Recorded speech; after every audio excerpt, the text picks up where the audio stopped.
again, a lot of people will look back at old people through our history and kind of go, oh, they were this or they were that, they did this, and then they hate them all of a sudden. It's like, well, it's such a different time, such a different life. Like you were just talking about, man, just imagine being around in during the 60s as a 20-year-old and what it would be like and what you would be thinking. It's a totally different world they were living in. So it's hard to say how you would manage, you know, True.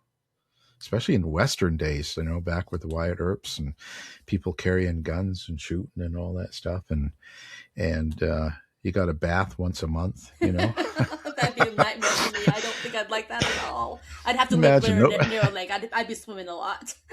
you imagine no coffee maker, okay? Like no Boy. coffee maker, no No. television, no radio, no, just nothing. You can't just go get an ice cream. Like it's just like you got to think, wow, what was that world like living in? And I'm not putting it down. I'm just saying, but then you have to. That's why the setting and the timing is so important to really understand why people did things. True. Because if you look at it from a 2020 lens and you start reading something that happened 100 or 50 years or whatever ago, you kind of get lost, or you kind of hear someone doing something, you go, why would they do that? Or why would they? Because you have no idea what they're living in. When they Right. get up in the morning, what did they do? What did they have for breakfast or coffee? Or did they even have running water in their house? Did they have electricity?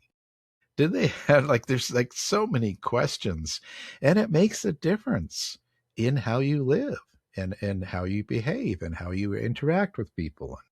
It was just, that's what I mean. I think it's so important to get that in there in any old story, um, because they could, just like they couldn't understand how we live today. So true.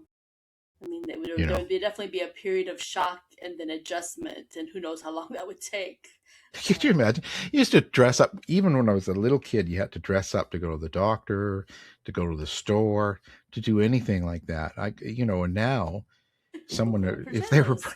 no, all of a sudden they just put them to sleep in 62, and then they wake them up now, put them out in the supermarket, and people are walking around in shorts, pajamas. They're looking in this little box, their phone, and they're talking away. And there's, could you imagine? It would be, they'd be, what Right? is So going? true. and So and true. it, yeah. So you gotta understand how people are living before you start thinking about why they do things. And then even then, I try not to be judgmental on it.